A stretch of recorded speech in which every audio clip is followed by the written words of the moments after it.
스님의 법문에 앞서 법문을 청하는 청법가를 다 함께 부르시겠습니다.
법사스님을 법사로 모시겠습니다.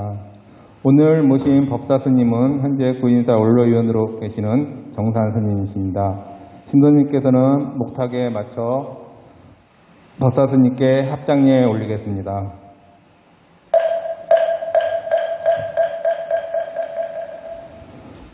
신도님들께서는 모두 자리에 앉아주시기 바랍니다.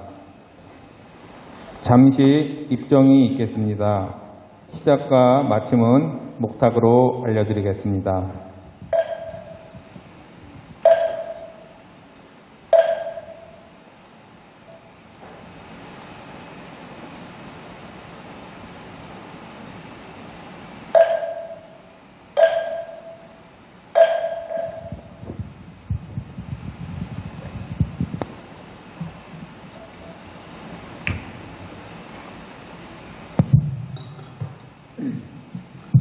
안녕하십니까.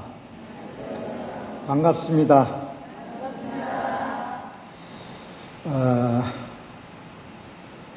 금년에는 여러분들이나 인류의 모든 인간들이 정말 있어서는 안 될 그런 고통을 겪고 있는 한 해인 것 같습니다. 코로나라고 하는 이 질병이 와서 많은 생활에 제약도 받고 또 고통을 감내하고 있습니다. 이런 전염병들이 어제 오늘의 일은 아닌 것 같습니다. 역사적으로 보면은 과거에는 전염병이라는 것이 일어나가지고 한 마을이 몰살하기도 하고 이런 일들이 역사적으로 많이 있었습니다. 계속 반복되어 가는 거고요. 근자에 들어서는 몇 해 전에 우리 메리스라고 하는 그런 전염병이 돌아가지고 또 홍역을 치렀습니다. 또 그 문제에는 사스라는 이런 전염병이 돌아가지고 또 홍역을 치렀죠. 금년에는 이 코로나라고 하는 이 전염병이 들어와서 홍역을 치르고 있습니다만은 앞으로 또 어떤 전염병이 올지 우리가 예측을 할 수가 없습니다. 이런 상황이 온다고 하는 것은 우리가 살아감에 있어서 인생이라고 하는 것은 참 살아가는데 많은 고통이 따르는구나 이렇게 생각을 할 수가 있습니다. 부처님께서 인생의 4가지 고통을 말씀하셨지요. 여러분 다 아실 겁니다만 태어나는 괴로움. 태어나는 거 우리는 한 생명이 태어나니까 축복이다 이렇게 얘기를 합니다만 부처님께서는 그 주변에서는 보면은 축복일지는 모르겠습니다만 태어나는 당사자는 고통스러울 겁니다. 태어나게 하는 이 어머니도 고통스럽고요. 이게 그래서 태어나는 괴로움이다 이렇게 보거든요. 그 다음에 이제 성장하는, 늙어가는 괴로움.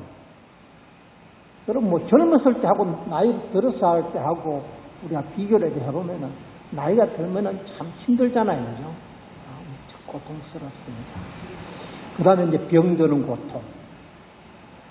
요즘은 참 뭐 많은 질병들이 와가지고 교통을 받고 있습니다만 오늘 이종상 전 회장님이 저인데 와가지고 얘기했는데 우리 여기서 보면은 다 건강하게 보이잖아요, 그죠? 병원에 가면은 환자 투성이라는 거죠. 환자 투성이라는. 그리고 보면은 병마의 고통이라고 하는 것은 이루 헤아릴 수가 없을 겁니다. 그 다음에 이제 마지막으로 이제 죽는 괴로움이다. 죽기를 누가 좋아하는 사람 한 사람도 없잖아요.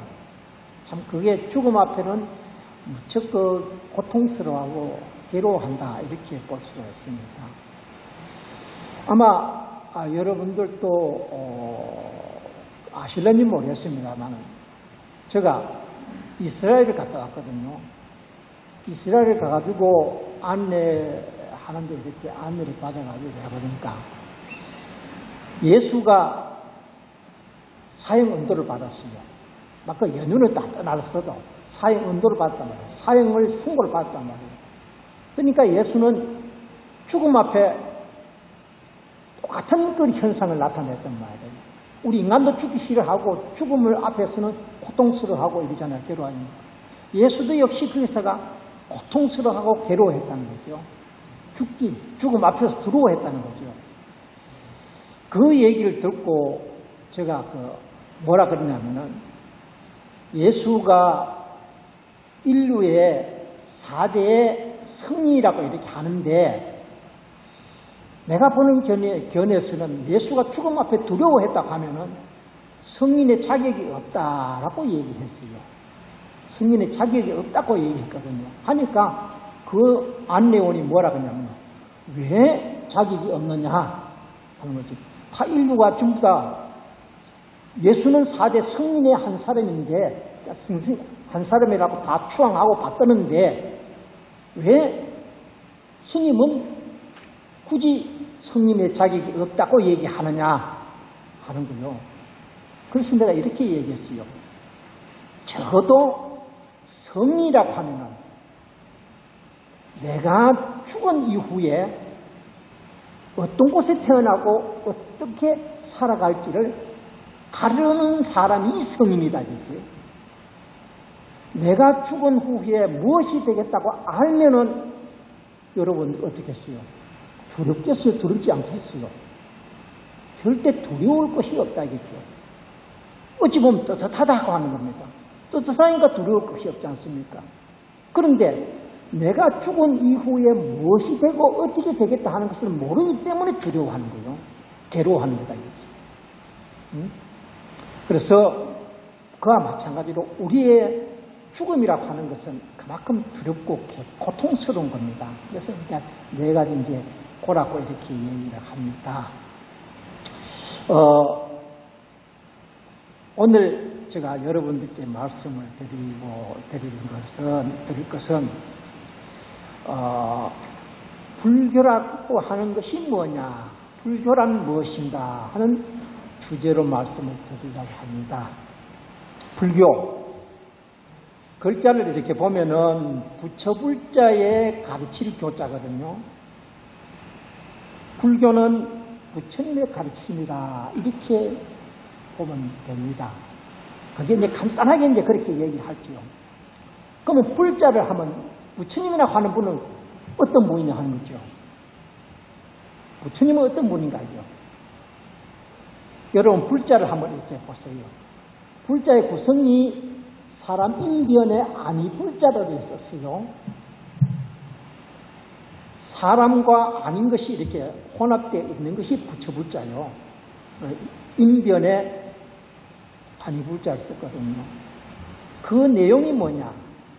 사람은 사람인데 사람이 아닌 분을 부처님이라 한다 이거죠. 사람은 사람인데 사람이 아니라 이상하게 들리죠, 그죠? 사람은 사람인데 사람이 아니라니까 좀 이상하게 들릴 겁니다. 부처불자의 구성이 그렇게 되어 있어요. 그럼 우리가 사람을 우리가 한번 보자 이거죠. 사람은 사람인데 사람이 아니라 그랬으니까 사람을 한번 보면 보통 사람이 가지고 있는 것은 뭐를 가지고 있습니까? 물론 모습은 다 가지고 있겠죠. 똑같습니다. 그러면 모든 사람이 공통적으로 가지고 있는 것이 뭡니까? 마음이라고 하는 것이죠. 마음. 마음을 가지고 있다 이거죠. 그러면은 부처님도 마음을 가지고 있느냐 아니죠. 부처님도 마음을 가지고 있어. 그런데 우리 인간이 사람들은 마음을 가지고 있는 그 마음에 이끌려가지고 살아갑니다. 마음의 종이 되어서 살아간다는 거죠. 종이 돼서 이끌려 살아갑니다. 그런데 부처님께서는 그것을 연가를 했다는 거죠. 초월을 했다는 거죠. 그래서 사람은 사람인데 사람이 아니라고 이렇게 얘기를 하고 있습니다. 그러면 사람이 가지고 있는 그 마음이라는 것이 어떤 것이냐 하는 거죠. 사람의 마음은 어떤 것이겠어요? 세 가지로 한번 나눠 봅시다. 그러면 세 가지로 나눠본다면 여러분 생각이 날 겁니다. 뭐겠어요? 담진치 삼독심이라는 거죠. 삼독심이다 하는 거죠. 탐심이 하나 있을 거고, 욕심이 하나 있을 거고, 그 다음에 노여하는 성내는 마음, 진심이 있을 것이다. 그 다음에 어리석은 마음, 그럼 지심이 있을 것이다 하는 거죠. 이 세 가지 마음을 우리는 가지고 거기에 노예가 돼가지고 살아간다 하는 거죠. 그런데 부처님께서는 이 담진지 삼독심을 가지고 있느냐? 안 가지고 있다 하는 겁니다. 그래서 사람은 사람인데 사람이 아니야. 모습은 사람인데 담진지 삼독심이 없으니까 사람이 아니라고 하는 거죠. 그게 이제 부처님이 하는 거죠. 그러면 부처님께서는 그럼 어떤 마음을 가지고 계실까 하는 거죠. 부처님께서는 대자 대비심을 가지고 있다. 자비심을 가지고 있다는 거죠. 자비심을 가지고 있다고 이렇게 보면 될 겁니다. 그 자비심이라고 하는 그것을 어떻게 표현할 수 있느냐 하는 거죠. 우리가 부처님의 10대 명호를 한번 보면은 알 수 있을 겁니다. 10개 명호 이름이 있어요. 부처님을 10가지로 부를 수 있습니다. 열애, 응공, 정변지, 명행족, 선서세간해, 무상사, 조장구, 천인사, 불세조 이래가지고 부처님의 명호가 이름이 10가지로 나눠집니다. 10가지로 나눠지거든요. 하나하나만 해석을 한번 해봅시다. 열애, 온 분이다 이거지. 오는 분이다 이거지. 어떻게 오시는 분이냐. 진리에 도달한 사람이 이 세상에 오신다는 거죠. 이걸 열애라고 그래요. 진리에 도달한 분이 이 세상에 오셔가지고 그 진리를 설해주신다. 퍼뜨려준다는 거죠. 설해주신다는 거죠. 이런 분을 우리는 열애라고 해요. 깨달으신 분이 오셨다 하는 거죠. 응공. 온갖 번뇌를 끊어서 인간과 천상의 중생들로부터 공양을 받을 능력을 갖추신 분이다. 받을 만한 사람이 되야지. 그런 분이 응공이라고 해요. 그런 분을 응공이라고 해요. 그 다음에 정변지. 일체의 지혜를 갖추어서 우주간의 현상에 대하여 알지 못하는 것이 없이 다 안다. 우주 공간 전체를 다 안다. 그 내에 있는 모든 것을 다 안다. 그 다음에 명행족, 개정해 사막을 갖추어 무상정변지를 얻었기 때문에 명행족이라 한다. 선서 인과로부터 넘어서 다시 돌아오지 않는 자리다. 인과로부터 넘어가지고 다시 돌아오지 않는다. 세간에 능히 세간의 온갖 일을 다 아신다는 뜻입니다. 온갖 이 세상의 일들을 다 아시는 분을 뭐라 하냐? 세간해라고 이렇게 합니다. 아까는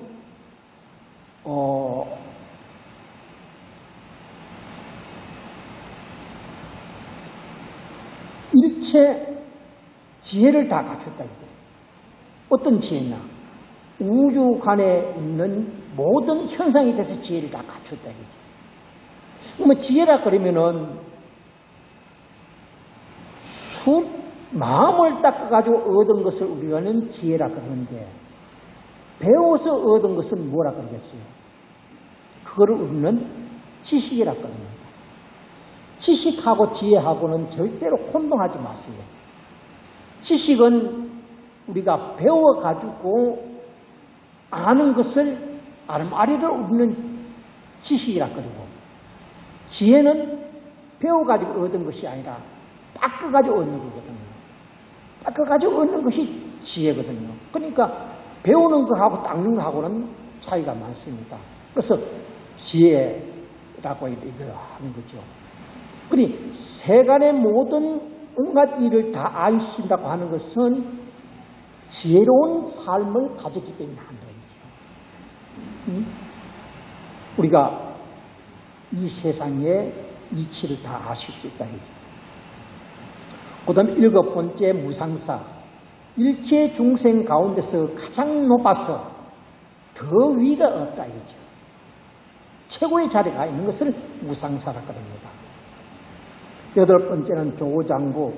대자 대비 대지혜로서 부드러운 말도 하고 간절한 말도 하고 참 뭐든 좀 이에 강률을 부드러울 때는 부드럽고 강할 때는 강해가지고 그 사람을 제도하고 모든 것을 이끌어갈 수 있는 것을 우리가 조장부라고 합니다. 천인사, 천과 인의 스승이라는 뜻입니다. 그 다음에 불세존, 깨달아서 이 세상에서 가장 존경받을 분을 세존이라 그러거든요. 불이라 그리고. 그래서 10가지 면모를 가졌습니다. 이 내용을 쭉 보더라도 여기에는 우리의 담진지 삼독이라고 하는 것은 한 개도 묻어 있지 않습니다. 바로 대자대비심만 가득 차 있다고 이렇게 보는 것입니다. 그러면 이런 분의 가르침이라고 하는 것은 어떤 것인가 하는 거죠. 이런 분의 가르침은 어떤 것인가 하는 거죠. 부처님께서 말씀하신 가르치신 것을 기록해놓는 것을 우리는 뭐라 그럽니까? 경전이라고 그럽니다. 경전. 그 경전, 모든 경전을 다 모아놓은 것을 우리가 대장경이라고 이렇게 얘기를 하는데 이 경전이 부처님의 마음이다 하는 거죠. 경전이 부처님 마음이다 하는 거죠.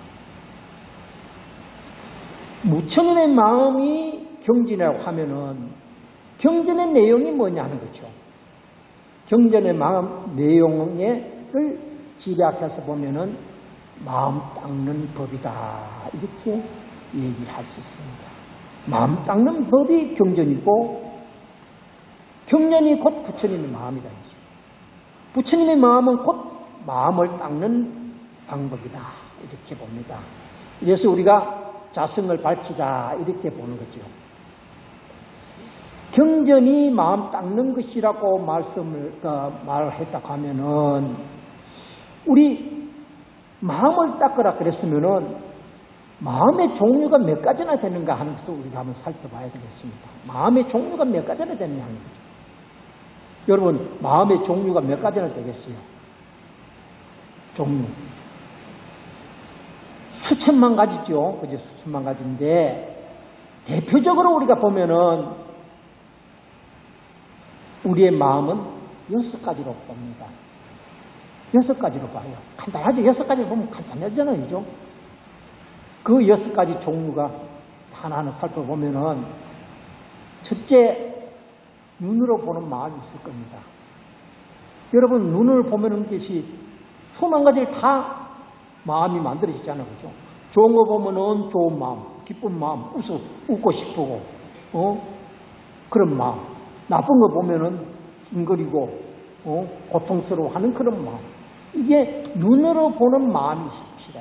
이 눈으로 보는 마음을 하나 수두를 따져보면은 이건 수없이 많거든요. 헤아릴 수 없어. 그럴 대신 이제 귀로 듣는 마음이 있을 줄 아닙니까? 귀로 듣는 마음도 눈으로 보는 마음하고 똑같아. 그 다음에 냄새로 맞는, 코로 맞는 마음. 이 마음. 꽃향기 보면은 좋아, 그리고. 만약에 다른 데 오물 냄새 보면은 상을 찡그리고. 이게 이제 다 코로 맞는 데서 마음이 생기는 거예요. 그 다음 느낌. 우리가 혀로 느끼는 것, 촉감, 몸으로 느끼는 것, 뜻, 생각으로 느끼는 것. 이런 데서 다 마음이 생기거든요. 그래서 그 마음을 다 하면은 이게 84,000가지가 된다고 이렇게 얘기해요. 84,000가지가 된다고 이렇게 얘기합니다. 그래서 이 6가지만 우리가 조복받고 항복받으면은 이건 깨달음으로 가는 것이죠. 다른 게 있거든요. 깨달음으로 가는 것이다. 이렇게 보는 겁니다. 그래서 이 우리의 육체에 있는 육건, 이것이 이제 마음의 작용을 만들어내고 있다 하는 겁니다. 이러한 것을 우리가 마음을 육건, 이것을 어떻게 고쳐나가냐 하는 거죠. 수행으로 고쳐나가야 된다는 거죠. 수행. 그냥은 고쳐질 수가 없어요. 수행으로 고쳐나가야 된다는 거죠. 이것이 바로 경전이다. 부처님의 말씀이다 하는 거죠. 그러면은 수행으로 고쳐나가는데 수행을 하기 전에 우리는 먼저 지켜야 할 것이 있다는 거죠. 수행을 하기 전에 지켜야 할 것이 꼭 있다는 거죠. 이걸 지키지 않으면 안 된다는 거죠. 그걸 지키면서 수행을 해야 되지. 그거 지키지 않고 수행하면은 수행을 할 수가 없는 겁니다. 안 되는 겁니다. 그러면은 지켜야 할 것이 뭐냐 하는 거죠. 개다 이거지. 개. 나쁜 것을 하지 말아야 된다는 것이 그게 개라는 거죠. 우리가 5개, 5가지가 있잖아요. 5개. 개가 이게 그러니까 10개도 있고, 250개도 있고, 250개도 있고, 548개도 있고 하는 겁니다. 이건 이제 다 지켜야 되는데, 대표적인 것이 5개거든요. 여러분들 아시다시피, 첫째, 산생명을 죽이지 말자. 살생하지 말자는 거죠.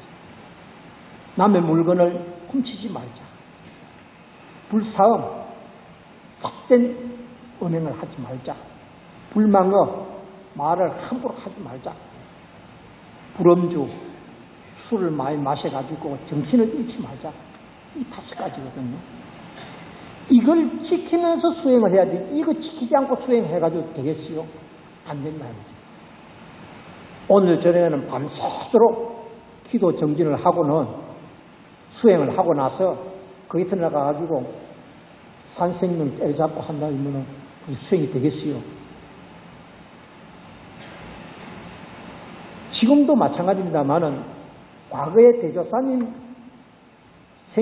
제세시나 이대종령 스님 제세시나 안거가 끝나면은 지금은 전부 다 이제 관광버스 대절해가지고 오니까 자리가 다 지정되어 있으니까 그냥 편안하게 가서 앉으면 되겠지만 대조사님 제세 시에는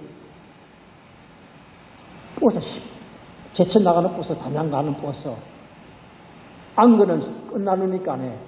이거 뭐, 먼저 가서 자리 잡으려고 막 들고 뛰고 막 저기 했거든. 하면은 대조사님께서 뭐라고 말씀하셨냐. 맛있습니다.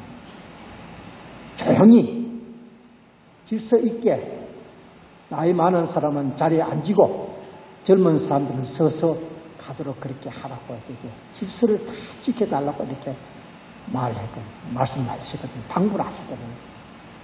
이게 뭐냐면 바로 우리가 한 달 동안 수행을 하고 나서 차 타는 데 가가지고 서로 뭐 왕장하고 먼저 탈락거리고 하는 것들은 편안하게 가려고 하는 것이 뭡니까? 욕심이거든, 그게요. 욕심을 만들어내지 말라는 거지, 그게. 응? 이렇게 당부를 하셨어요. 그러니까 우리가 수행을 한다고 하는 것은 이런 걸 지키고 수행이 돼야 되지, 지키지 않고 수행을 해서는 안 된다 하는 거죠. 응? 그래서 이런 것을 지키지 않고 하지 말아야 된다는 것입니다. 만약에 이것을 저지르게 되면은, 지키지 않는다고 하면은 뭐가 늘어나겠어요? 업이 늘어납니다. 업이. 죄업이 늘어난다 하는 거죠. 그러니 죄업이 늘어나게 되게 되면은, 쌓이게 되면은 뭐가 살아나겠어요? 마음이 살아나. 마음이 복잡해진다 이거죠. 마음이 산란하고 어지러워지면은 깨끗한 마음이 없어져. 청정심이 없어진다 이거죠. 청정해야 되는데, 청정해야 수행이 되지는데, 기도가 되지는데, 그리고 깨끗한 마음, 청정심이 없어지게 되면은 수행을 잘 하려고 해도 잘할 수도 없다고 하죠. 안 되진다고 하는 겁니다. 그래 안 되지니까 뭐가 되지? 뭐만 늘어난다? 죄업만 늘어난다. 이렇게 보게 되는 것입니다. 그래서 이런 것을 지키는 것이 수행이요. 또 그 수행이 마음 닦는 법이다. 지키는 것이 수행이고, 오계를 지키는 것이 수행이고, 수행이 곧 마음 닦는 법이다 하는 거죠. 이것을 우리가 잘 알아야 된다고 하는 것입니다. 대조사님께서 이런 말씀을 하셨어요. 지키지 않고 무엇이 되겠다, 무엇을 이루고 싶다고 해도 절대로 안 된다는 거죠.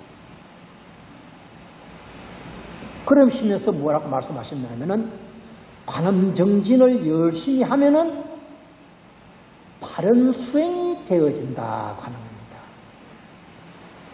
바른 수행이 되어지면은 안 되는 것이 없이 다 되어진다. 그렇게 말씀하셨어요. 관음정진을 열심히 하면은 바른 수행이 하게 되지고, 바른 수행을 하게 되면은 안 되는 것이 없이 다 되어지게 되어 있다고 하는 겁니다. 다 되어진다는 거죠.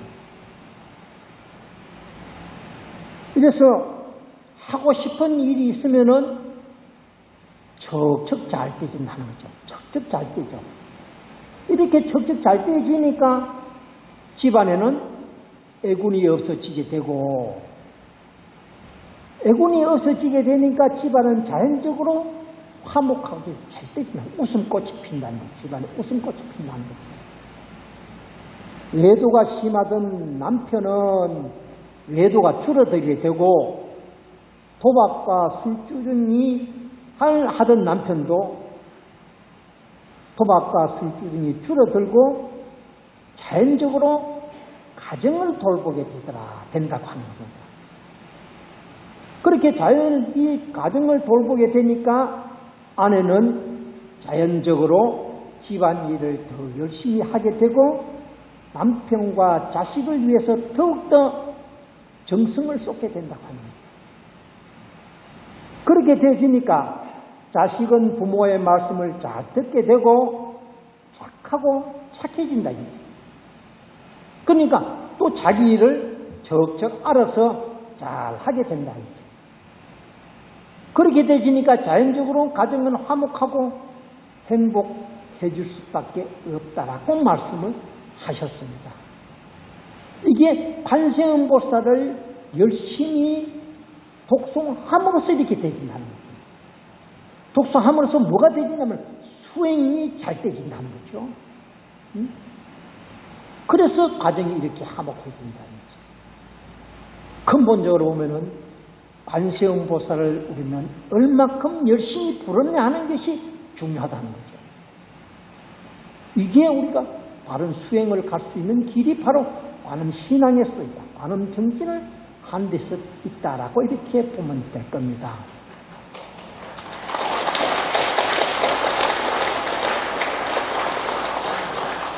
그럼으로 인해서 우리는 많은 공덕을 지어지게 된다는 거예요. 공덕이 지어지게 된다는 거예요. 공덕 없이는 또 안 되게 되어 있다는 거죠. 공덕이 지어져야 된다는 거죠. 여러분들이 아시는지 모르겠습니다만 의사 중에 가장 유명한 의사가 누구냐면 박문수 아닙니까? 의사 박문수. 박문수가 유명한 분입니다. 박문수 이름이 문수보살하고 이름이 똑같아. 문수보살하고 이름이 똑같아요. 그래 박문수야. 그런데 박문수 부친이 천안에서 아주 부자였단 말이에요. 집이 부자였단 말이에요. 나이 40이 되면, 그때는 40만 돼도 뭐 나이가 엄청 많은 분이니까 40이 가까이 되어지는데도 자식을 보지 못했어. 딸은 한둘이 뒀는데, 뭐 둘이가 뒀는데 아들을 보지 못했다. 옛날에는 아들을 못하면 이걸 뭐 집안이 후손을 대를 잇지 못하면 이게 저각했다고 이렇게 생각을 했단 말이에요. 그래서 두 내가 앉아가지고 이게 나이가 많아진데 40이 가까이 오는데 아들을 못 봤으니까 참 이 조상들 보기에 큰 죄를 짓는다. 어떻게 하면 우리가 아들을 보겠느냐. 두 내가 앉아있어요. 이렇게 상의를 했단 말이에요. 상의를 하니까 결론이 어땠냐면은 공덕을 짓자. 이렇게 결론을 났어요. 그런데 어떤 공덕을 지어야 되느냐. 또 상의는 이제 의견을 나눠보니까 그러면은 공덕 중에 수행하는 스님들을 대접하는 공덕이 가장 수승한 공덕이 아니겠느냐. 스님들에게 공양을 올리자. 둘이 이렇게 약속을 했습니다. 근데 보통 거기는 5일자, 천안은 옛날에 뭐 10월 장리도 보니까 5일장이 되잖아요. 장날에 오는 스님들에게, 장보러 오는 스님들에게 공양을 올리자고 이렇게 약속을 하고 하녀들을 시켜가지고 장에 가서 스님 한 분을 초청해 오라 이거지. 스님 한 분씩 5일장이면 또 5일마다 초청을 해서 스님에게 꼭 아주 참 정성을 다해서 공양을 올립니다. 그리고 노잔 또 이렇게 풍부하게 주고 이걸 3년을 했대요. 3년을 그렇게 했대요. 5일마다 이렇게 스님들에게 공양 올리고 노잣돈을 주고 이러면은 참 엄청나게 3년 동안 했으면 많은 스님들에게 공양을 올렸잖아요. 참 공덕이 많이 쌓였습니다. 그러니까 그 공덕이 많이 쌓여졌으면 마지막에 어떤 결정적인 공덕이 되어져야 되거든요. 3년이 되어가는데 어느 날 장날에 가서가 장에 가보니까 스님이 온 것을 찾아보니까 스님이 그날은 장에 오는 스님이 없어. 그런데 한 모퉁이에 보니까 시장 그 모퉁이에 보니까 승복을 차림을 했는데 문둥병 환자가 스님 모습으로 있더라고요. 문둥병. 그런데 스님들이 아무도 없으니까 그 문둥병 스님이니까 그래도 스님은 스님이니까 안 모셔갔었습니다. 장마다 모시는데 그냥 지나칠 수가 없잖아요. 그래서 그 문둥병 스님을 집에 초청을 했대요. 초청을 하니까 두 네 분이 그 문둥병 환자가 고름이 튀기 나는 그 문둥병 환자도 지극정성으로 모셨어. 좋은 음식 대접하고 모자돈도 주고 이랬어. 그러면서 그 박문수 아버지가 그 문둥병 스님 보고 뭐라 그랬냐면, 스님 어디 가시더라도 우리 집에 와서 공양을 받았다라는 얘기를 하지 마세요 하고 얘기를 하는 게라. 그걸 비밀로 붙여달라고 얘기를 했어. 왜? 문둥병 환자가 스님이니까 전에는 그런 얘기를 안 했는데 그 얘기를 했단 말이에요. 하니까 그 문둥병 스님이 뭐라 그러냐면 가면서 다음번에는 다른 분에게는 문수보살을 만났다고 얘기하지 마십시오 하고 얘기하는 거예요.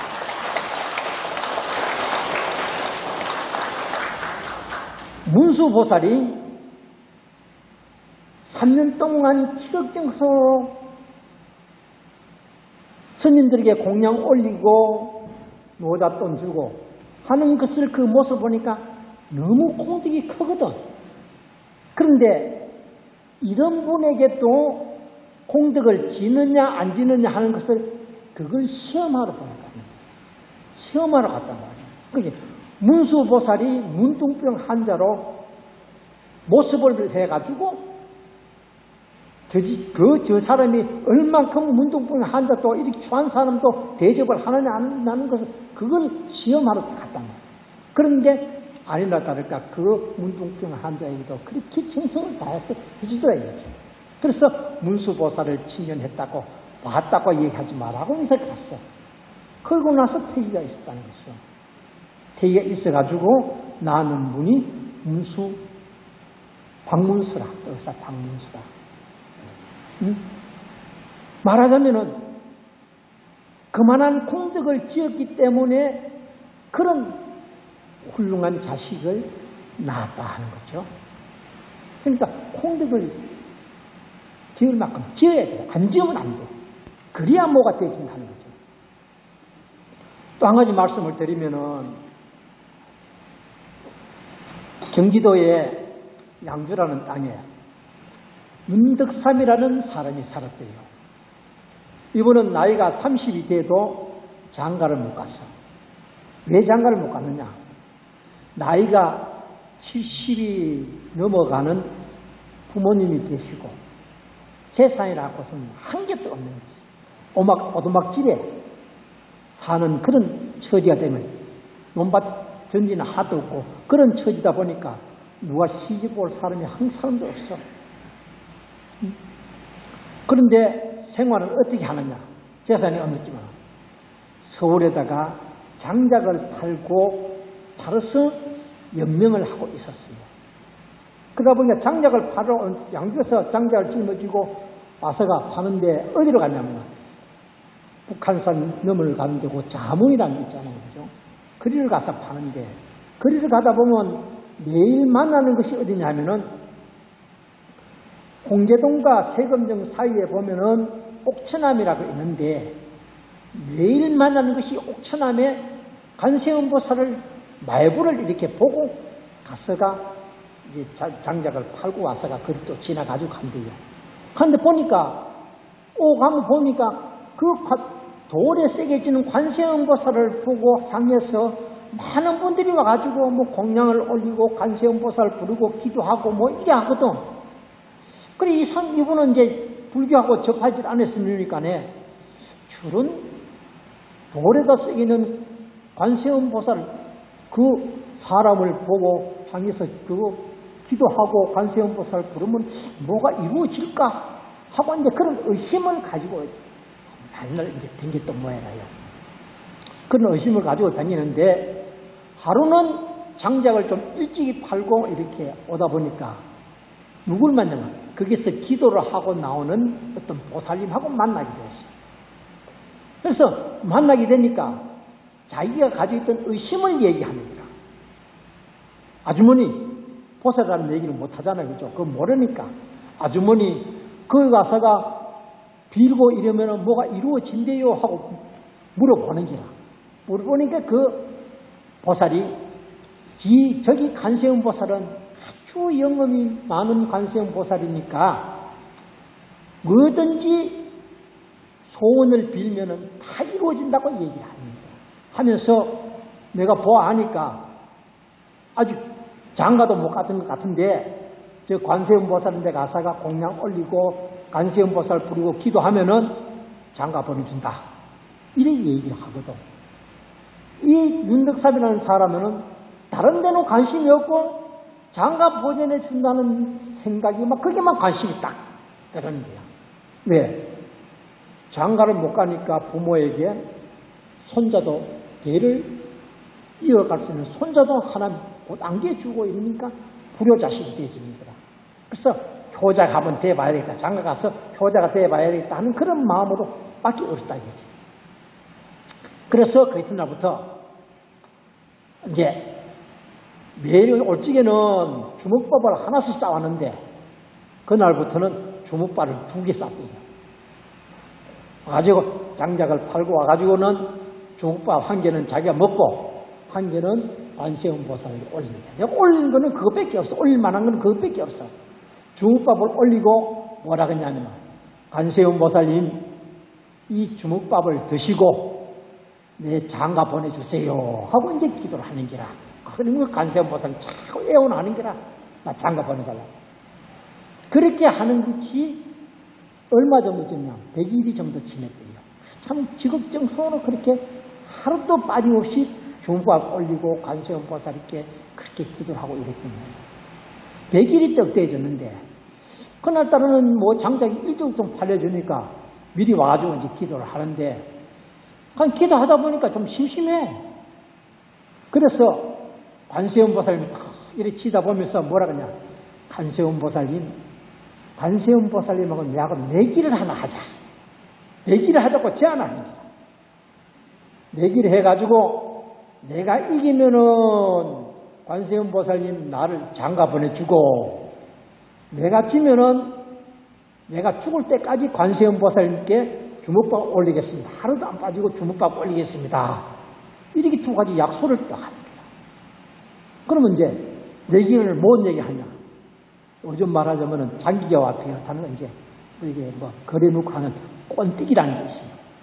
이거는 이제 해놓고 관세음 보살님하고 둘이 이제 얘기를 합니다. 관세음 보살 좀 먼저 뛰라고 이제 얘기하니까 그것도 이제 참 지극한 마음이잖아. 내가 먼저 뛰는 게 아니고 관세음 보살 보고 먼저 뛰라고 그러는 거야. 양보심이 아니니까. 이것도 이제 자비심이라 말하자면 욕심이 아니고 그런 마음으로 이제 관세음 보살 먼저 뛰라 그러니까 뛰라 그러면서 이래 치다 보니까 손에는 별로 웃는 기색이 없었는데 그날따라는 관세음 보살님이 아주 미소를 아주 기가 막히게 짓거든. 차비스러운 미소를 탁 찌수사 웃는 것 같거든. 그래서 아무리 뛰라고도 안 뛰거든. 안 뛰니까 윤덕사님 뭐라 그러냐? 관세음 보살님이 먼저 안 뛰시니까 내가 먼저 뛰겠습니다 하고 뛰어가지고는 이겼어. 관세음 보살님이 이기는 게 아니라 윤덕사님이 이겨버렸다. 이기고 나서는 뭐라 그러냐? 관세음 보살님 내기를 해서 내가 이겼으니까 나를 어딘 장가 보내줘야 됩니다 하고 얘기를 하니까 관세음 보살님이 아주 빙그레 더웠거든. 그렇게 약속을 하고는 집을 갔대요. 그날 저녁에 꿈을 꿨어. 꿈을 꿨는데 누가 왔느냐? 관세음 보살이 떡 나타나서 뭐라 그러냐면은 내일 아침에는 일찍 가래. 오늘보다는 더 일찍 가서 잠은 옛날에는 통금 시간 있잖아요. 그죠? 아침에 12시에 되면 문을 막아버리고 아침 4시가 되면 문을 열어. 잠은 앞에 가서가 기다리다가 제일 먼저 나오는 처녀가 있을 것이다. 그 처녀가 네 배필이니까 그 처녀를 꼭 붙으라고 이렇게 얘기를 하는 기라. 관세음 보살이 나가서가 그 얘기를 꿈에 딱 하는 거 보니까 뭐 깜짝 놀랐어. 놀라서 깨보니까 꿈이라. 꿈이는데 그 꿈에 봤던 여자가 머리에 쾅 남아 있는 거라. 그러니까 또 얼마나 좋아. 자문에 열리기 전에 가야 됐다면서 그날은 더 일찍 갔어. 가보니까 문은 안 열렸어. 조금 있다 보니까 문이 이제 뿌젓이 열리는데 처녀가 보따리를 이고 나오더라 이거지. 나오니까 어제 꿈에 봤던 분이 그 처녀 아니에요.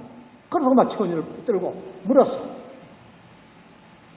아침 일찍 이렇게 어디로 가느냐 하고 물으니까 이 처녀가 뭐라 그랬냐면은 나는 윤씨라는 총각을 만나러 간다는 거지.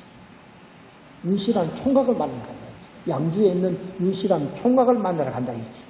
그 총각을 왜 만나러 가느냐 하니까 어제 관세음 보살이 나타나서 양주에 있는 윤씨라고 하는 총각이 내 배필이라고 말씀하시니까 내가 그 윤덕사님의 윤씨라는 총각을 찾으러 간다 하고 얘기하거든. 그러니까 자기도 어제 꿈에 관세음 보살 나타나서 자문에서 제일 먼저 나오는 3시간 내 인연이라고 하니까 그 두 사람 꿈이 똑같아. 그래서 내가 윤덕삼입니다. 윤씨라는 총각입니다. 하고 얘기하니까 그러냐 하면서 두 사람이 뜻이 같아져서 결혼을 하게 됐다는 겁니다.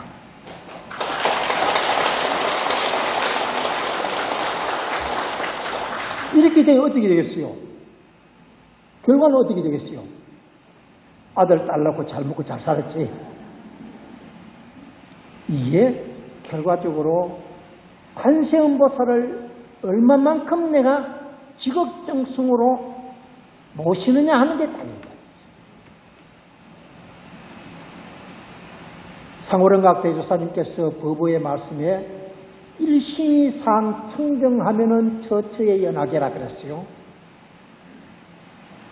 관세음보살 마음, 부르는 마음이 청정심이 되어져야 돼.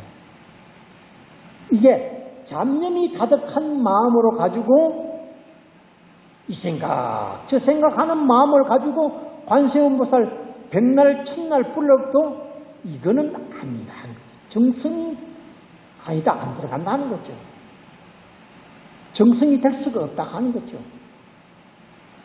그러니까 우리는 청정심이 되어지는 가운데 관세음보살을 부르라는 거죠. 그래서 상호령각 대조사님께서 설법하실 적에 마지막에 뭐라고 말씀을 하시냐면, 시작할 적에 뭐라고 말씀하냐면, 들고, 앉아서 들고 연구해라고 하는 거죠. 앉으라는 그 얘기가 뭐냐? 청정심이라고 하는 거죠. 서면은 청정심이 아니야. 앉으면은 청정심이라.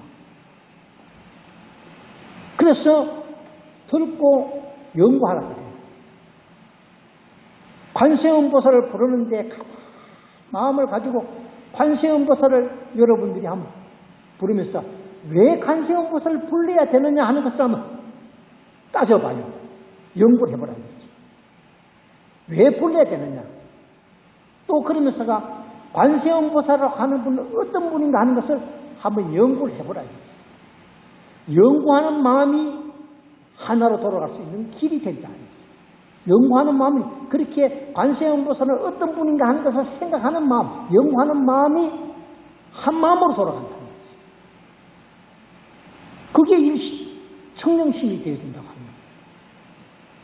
연구하는 것이. 그게 결과적으로 우리의 모든 소원을 이룰 수 있는 바탕이 되어진다. 말하자면은 관세음보살을 열심히 부르면은 바른 수행이 되어진다고 하는 것입니다. 그 바른 수행이 뭐냐? 청정심이 되어진다고 하는 거죠. 여러분들 그 생각하는 마음을 다른 곳으로 생각하지 말고 하나로 모으라는 거죠. 관세음보살은 어떤 분인가 하는 것을 딱 마음을 모아주면 그것을 자꾸 생각하면은 다른 잡념이 없어질 수 있다는 거죠. 그게 청정심이다 하는 겁니다. 그래서 우리는 관세음보살을 열심히 부르시기를 바라겠습니다. 그리고 이런 신앙심이 어려운 이 시기에 우리는 이 시기를 벗어날 수 있는, 극복할 수 있는 그런 힘이 우리들에게 생겨난다 하는 겁니다. 그래서 열심히 기도해서 이런 어려운 시기를 잘 극복해 나가시기를 기원을 드리겠습니다. 감사합니다.